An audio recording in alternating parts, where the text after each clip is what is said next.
بڑے افسوس کی بات ہے کہ فلسطین پر بہت زیادہ ظلم و زیادتیاں ہوئیں، لیکن اس کے بعد بیچ میں ابھی کچھ وقت پہلے اس کو تھوڑا سا بریک کر دیا گیا. وہاں پر پھر کسی قسم کی جو ہم لوگ سن رہے ہیں کہ فلسطین میں کیا ہو رہا ہے، تو ابھی بیچ میں تھوڑا سا سکون ہو گیا تھا. لیکن ابھی چند دن پہلے سے پھر سے بمباری شروع ہوئی اور پھر سے فلسطین کے معصوم بچوں کے اوپر پوری عمارتیں گر گئیں اور پوری طرح سے فلسطین اور غازہ کے لوگ تباہ و برباد ہو گئے. وہ پیارا بیت المقدس جو اللہ کا گھر ہے، جس گھر میں ہزاروں سینکڑوں لاکھوں نبیوں نے جس کی طرف منہ کر کے نماز پڑھی، آج وہ سلامت نہیں ہے. اور آج وہاں کے باشندے رہنے والے لوگ، وہ مسلمان جو فلسطین میں رہنے والے ہیں، غازہ میں رہنے والے ہیں، ان کے پورے گھر تباہ ہو گئے، برباد ہو گئے. خدا کی قسم، جب ان فلسطینی معصوم بچوں کی ویڈیو آتی ہے نا سامنے، خدا کی قسم میں پرسوں اتنا رویا کہ 2 گھنٹے تقریباً مسلسل روتا رہا، صرف روتا رہا ان کی ویڈیوز کو دیکھ کر. اور اللہ اکبر، کیسے مضبوط ان کے ایمان. خدا کی قسم ان بچوں کے ایمان کو دیکھ کر دل روتا ہے کہ یار کیسے معصوم بچوں کے ایمان تو دیکھو. وہ اپنے ماں کو کھو دیا، باپ کو کھو دیا، پتہ کچھ نہیں ہے، زبان سے اللہ اکبر کی بچوں کے صدائیں نکل رہی ہیں. کتنے صبر والے وہ بندے ہیں نا کہ وہ ایک بچے کو میں نے دیکھا کہ وہ بچہ ایک عمارت اس کے اوپر ٹوٹی اور وہ پتھر کے اندر دب گیا. چھوٹا سا ایک جھروکے سے وہ بچہ جھانک رہا ہے اور مسکراتا ہوا نظر آ رہا ہے. یار کیسے ایمان ہے ان بچوں کے. یہ کیا ہے؟ یہ ان ماؤں کو کریڈٹ جاتا ہے جنہوں نے وضو کر کے بچوں کو دودھ پلایا تھا. یہ ان ماؤں کو کریڈٹ جاتا ہے جنہوں نے تہجد پڑھ کے بچوں کے اوپر پھونکا تھا. آج ہماری مائیں، آج ہماری بہنیں ناٹک دیکھ رہی ہوتی ہیں، مائیں بچوں کو دودھ پلا رہی ہوتی ہیں. تو ظاہر سی بات ہے کہ وہ بچے توحید پرست نہیں بنیں گے، ظاہر سی بات ہے ان بچوں کا ایمان مضبوط نہیں ہوگا. تو یہ ان کے اوپر پھر سے ظلم و ستم ہونا شروع ہو گئے.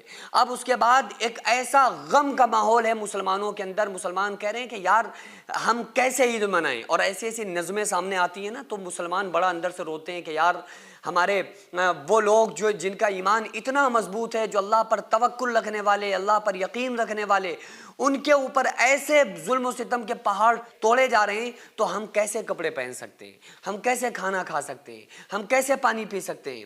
تو یاد رکھو کہ جو عید کی خوشی یا غم کا تعلق ہے وہ کسی غم سے اس کا تعلق نہیں ہے، بلکہ یہ تو سنت ہے. آقا علیہ الصلوۃ والسلام نے بتلایا، اس لیے ہم کپڑوں کو پہنتے ہیں. اور ایک نیوز میں نے سنا نا کہ کسی صاحب نے کہا کہ بھائی نہیں پہننا چاہیے، لوگوں کے لیے منع ہو گیا، کپڑے نہ پہنے، یہ وہ. ایسا خدارہ نہ کریں. عید کی خوشی کا جو تعلق ہے وہ عید ایک خوشی ہے، عید ایک اللہ کا انعام ہے. اس کے پیچھے بہت ساری وجوہات ہیں، میں ان کو پچھلی ویڈیو میں کمپلیٹ اس کو بیان کر چکا ہوں.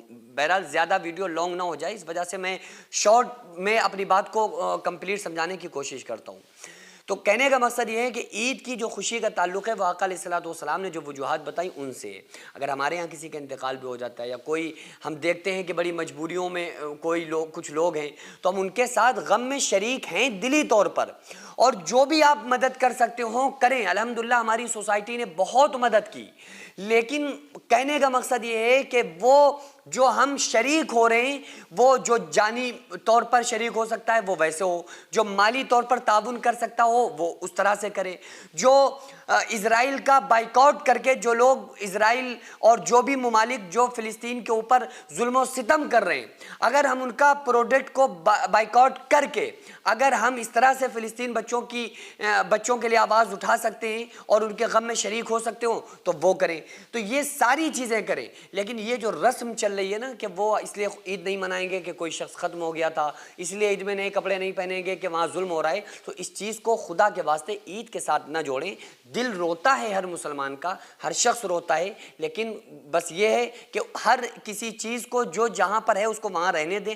غم کی جگہ پر ہے، خوشی کی جگہ پر ہے. کسی چیز کو رسم بنا کر ہم رسول اللہ صلی اللہ علیہ وآلہ وسلم کے طریقوں کو پامال نہیں کر سکتے. سوچیں کل قیامت کے دن جب ہر انسان اپنے اعمال کا محتاج ہوگا تو آپ کے لیے جنت میں ایک شاندار محل تیار ہوگا، کیونکہ آپ نے اللہ کے گھر کی تعمیر میں حصہ لیا تھا. یہ مسجد اور مدرسہ صدیوں تک عبادت، قرآن، آذان اور علم کا مرکز بنے گا. وہ ہر سجدہ، ہر تلاوت، ہر دعا آپ کے لیے صدقہ جاریہ بنے گی.